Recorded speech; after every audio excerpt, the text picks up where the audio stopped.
Hello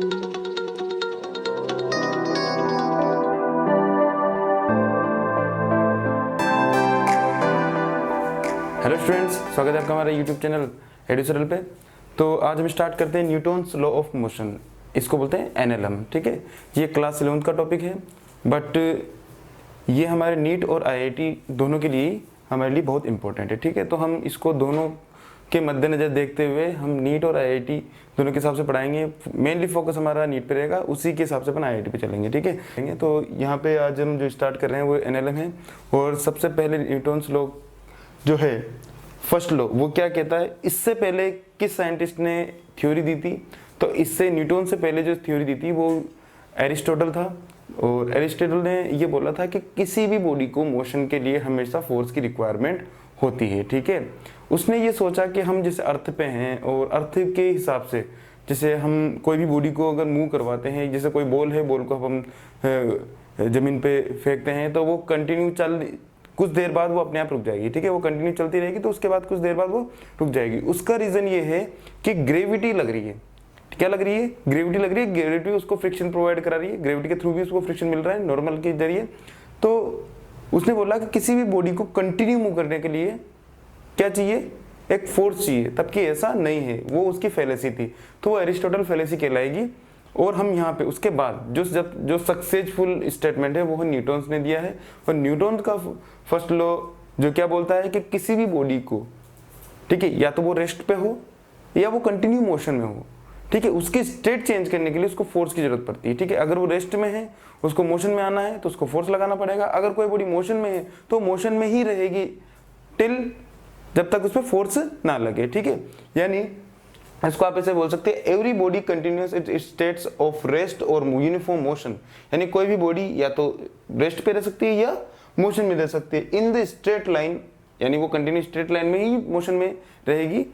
ठीक है, compelled by the external force to change its state, यानी उसके स्टेट चेंज करने के लिए, यानी रेस्ट से मोशन में और मोशन से रेस्ट पे लाने के लिए हमें किसकी जरूरत पड़ेगी? फोर्स की। ठीक है, तो ये न्यूटन्स का फर्स्ट लॉ था। ठीक है, अब बात आती है फोर्स क्या होता है। तो फोर्स आपने पहले ही 9th क्लास में अच्छे से पढ़ा हुआ है, तो वहां पे बस सिंपल सी थ्योरी है, फोर्स एनी पुश और पुल विच आइदर चेंज और tends to change the state of rest और uniform motion of a body is known as force. ठीक है, फोर्स क्या करता है? सिंपल सा बॉडी की स्टेट को चेंज कर देता है। उसकी अगर वो मोशन में हो, उसकी डायरेक्शन चेंज करनी हो तो फोर्स की जरूरत पड़ेगी। अगर उसका शेप चेंज करना हो तो फोर्स की जरूरत पड़ेगी। जैसे मान लो कोई प्लेन पे एक बॉडी रखी हुई है एम मास की, इसको हमने क्या लगाया? एक फोर्स लगाया। ठीक है, ये रेस्ट पे है, यानी इसकी वेलोसिटी 0 है। ठीक है, कुछ देर बाद ये कहाँ पहुंच जाएगा? फोर्स लगने की वजह से ये यहाँ पहुंच जाएगा। ठीक है, तो इसकी पोजिशन यानी डिस्प्लेसमेंट हुआ नहीं हुआ यहाँ पे। ठीक है, तो यहाँ से ये इस पे कुछ फोर्स लगाया और यहाँ पे पहुंच गया, तो इसकी स्टेट क्या हो गई? चेंज हो गई। ठीक है, इसकी पोजीशन चेंज हो गई। मान लो आपको किसी बॉडी को टर्न करवाना है, ठीक है, कार भी, आप इसको भी छोड़ो, ठीक है, किसी भी बॉडी की डायरेक्शन चेंज करनी हो तो आप क्या देते हो? फोर्स देते हो, फोर्स से उसकी डायरेक्शन चेंज हो जाती है। ठीक है, किसी बॉडी को अपन प्रेस करते थे, जैसे रबर है या कोई किसी का शेप चेंज करना हो, किसी भी बॉडी का शेप, तो आप क्या करते हो? उसको दबाते हो तो उसकी शेप चेंज हो जाती है। तो शेप चेंज करने के लिए, डायरेक्शन चेंज करने के लिए या उसकी स्टेट चेंज करने के लिए हमें किसकी जरूरत पड़ती है? फोर्स की। फोर्स क्या होता है? पुश और पुल विच आइदर चेंज और tends to change the state of rest और यूनिफॉर्म मोशन, यानी या तो रेस्ट पे हो या यूनिफॉर्म मोशन में हो, उसकी स्टेट को चेंज करने के लिए हमें किसकी जरूरत पड़ती है? फोर्स की। एंड न्यूटन्स फर्स्ट लॉ में जो न्यूटन फर्स्ट लॉ किस पे डिपेंड कर रहा है? उसके ये फोर्स पे। ठीक है, फोर्स के जरिए ही आप उसकी क्या कर सकते हो? उसकी स्टेट को चेंज कर सकते हो एक्सटर्नल फोर्स के जरिए। ठीक है, तो ये हो गया हमारा Newton first law of motion. अब हम बात करते हैं इनर्शिया की। देखो, इनर्शिया रिलेटेड है हमारे Newton's first law of motion पे। ठीक है, वहां पे क्या बोला था कि कोई भी बॉडी अगर रेस्ट पे है तो रेस्ट पे ही रहेगी, अगर मोशन में है तो मोशन पे रहेगी, जब तक कि कोई एक्सटर्नल फोर्स आकर उसकी स्टेट को चेंज नहीं करे। स्टेट को चेंज करने का मतलब उसकी रेस्ट को मोशन में और मोशन को रेस्ट में ला सकता है। ठीक है, तो यहाँ पे इनर्शिया क्या है? इनर्शिया एक्चुअल में प्रॉपर्टी उस बॉडी की प्रॉपर्टी है। Inertia is the property of a body due to which it opposes any change its state, यानी हमेशा कोई भी बॉडी मूव करने के लिए तैयार नहीं होती जब तक कि कोई एक्सटर्नल फोर्स ना लगे। ठीक है, इनर्शिया खुद की प्रॉपर्टी है ठीक है। अगर वो रेस्ट पे है तो वो नहीं चाहेगा कि मैं मोशन में जाऊं, ठीक है। अगर कोई मोशन में है बॉडी है तो वो नहीं चाहेगी कि मैं रेस्ट पे आऊं, ठीक है। वो उसकी एक बेसिक मास की प्रॉपर्टी है जो बताती है कि जो इनर्शिया है वो अपोज नहीं करने देगा, ठीक है। उस बॉडी की स्टेट को चेंज करने की वो नहीं चाहेगा कि उसकी स्टेट चेंज हो, ठीक है। वही उसकी प्रॉपर्टी कहलाएगी इनर्शिया की, ठीक है। तो which is opposes any change in its state, यानी वो रेस्ट पे है तो चाहेगा रेस्ट पे रहे, और अगर मोशन में है तो चाहेगा मोशन में ही रहेगा, ठीक है। अब इसको दो पार्ट में मैंने दो टाइप में इसको डिवाइड किया है, इनर्शिया इन रेस्ट और इनर्शिया इन मोशन, ठीक है। रेस्ट पे मतलब it is the inability of body to change its state of rest by itself, ठीक है। वो नहीं चाहता कि वो रेस्ट से चेंज हो, ठीक है। इनेबिलिटी बताएगा, डिनाई करेगा मोशन के लिए। जैसे कि आप बस में बैठे हुए हो और बस स्टार्ट हुई एकदम से, ठीक है। तो आपको कैसा फोर्स लगेगा पीछे की तरफ, क्योंकि आप स्टेबल हो, आप नहीं चाहोगे कि आप उसको मोशन में हो, तो उसके अपोजिट डायरेक्शन में आपकी तरफ धक्का लगेगा। जैसे मैंगो है, मैंगो अगर डाल ली अगर आप हिलाओगे तो एक टाइम पे आके वो नीचे गिर जाएगा, क्योंकि वो नहीं चाहेगा कि वो उसके साथ मोशन में हो, ठीक है। तो वो उसका फोर्स नीचे की तरफ लगेगा और वो गिर जाएगा, ठीक है।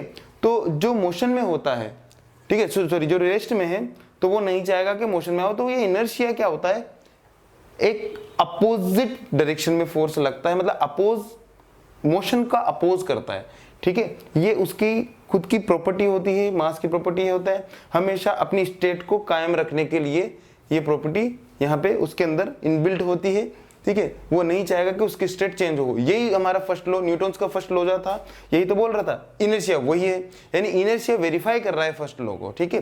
यानी इनर्शिया ही है रेस्पॉन्सिबल जो फर्स्ट स्टेट को वेरीफाई, फर्स्ट लॉ को वेरीफाई कर रहा है, ठीक है। It is the inability of body to change its state of rest by itself, ठीक है। ये नहीं चाहता कि इसकी रेस्ट वाली पोजीशन चेंज हो, ठीक है। इनर्शिया ऑफ मोशन क्या होता है नेक्स्ट वाला, it is the inability of a body to change its state of uniform motion by itself, ठीक है। ये नहीं चाहेगा कि कोई बॉडी मोशन से चलती हुई स्टॉप हुए। तो इसका एक सिंपल सा एग्जांपल, जैसे आपने पहले बस का एग्जांपल दिया था स्टार्ट होने का, अब जैसे ही ब्रेक लगता है तो आप किधर की तरफ जाते हो, आगे की तरफ, ठीक है। तो आप जब ब्रेक लगता है तो आपकी जो आप बॉडी होती है वो आगे की तरफ झुकती है। वो क्यों, क्योंकि यहाँ पर भी नहीं चाहते कि बॉडी रेस्ट में है, ठीक है। तो उसके अपोज करने के लिए आप आगे की तरफ मूव करोगे। इनर्शिया ऑफ मोशन के कुछ एग्जांपल और हैं कि जैसे आप कार में बैठे हुए हो, शार्प टर्न जब अपन लेते हैं, यानी जैसे एक टर्न आता है और आप कार में बैठे हुए हो और जो कार टर्न लेती है तो आप किस तरफ जाओगे। जैसे अगर कार इस तरफ टर्न किया, ठीक है, अगर मेरे से लेफ्ट टर्न किया तो आप किधर की तरफ जाओगे, राइट की तरफ, ठीक है। अगर आप राइट की तरफ मुड़ेगा, अगर गाड़ी राइट की तरफ मुड़ेगी तो आप लेफ्ट की तरफ, यानी आप क्या करोगे, अपनी बॉडी को बैलेंस करने की कोशिश करोगे, यानी उस मोशन का अपोज करने के लिए आप वो कोशिश करोगे बैलेंस करने के लिए, ठीक है। तो ये मोशन की कंडीशन में है। अब बात करते हैं हम मोमेंटम की, ठीक है। मोमेंटम क्या है, momentum the total quantity of motion possessed by a moving body is known as the momentum of the body, ठीक है। अब कोई बॉडी मूव कर रही है तो वो क्या क्या क्वांटिटी possess करती है। जैसे उसके अंदर मास होता है, पहली क्वांटिटी है मास और दूसरी है वेलोसिटी, ठीक है। कोई बॉडी मोशन में है और उसके अंदर मास है और v वेलोसिटी से ट्रेवल कर रही है तो मोमेंटम हो जाएगा m into v, ठीक है। m into v मास यानी product of mass and velocity is called the momentum, ठीक है। ये मैंने वेक्टर फॉर्म में लिख रखा है। मोमेंटम एक वेक्टर क्वांटिटी, ठीक है, वेक्टर क्वांटिटी है। इसकी ऐसा यूनिट क्या हो जाएगी, मास की केजी और वेलोसिटी की मीटर पर सेकंड, ठीक है। तो यूनिट हो जाएगी किलोग्राम मीटर पर सेकंड एंड डायमेंशन हो जाएगी अकॉर्डिंग टू दिस। अगर इसको आप सोल्व करोगे तो m1 l1 t-1 इसकी डायमेंशन हो जाएगी। अब हम इसको थोड़ा सा समझते हैं मोमेंटम क्या होता है। देखो मोमेंटम सिंपली एक product of mass and velocity होगा, ठीक है। वेक्टर क्वांटिटी में इसको v वेक्टर मतलब मास इनटू v वेक्टर से इसको रिप्रेजेंट करेंगे।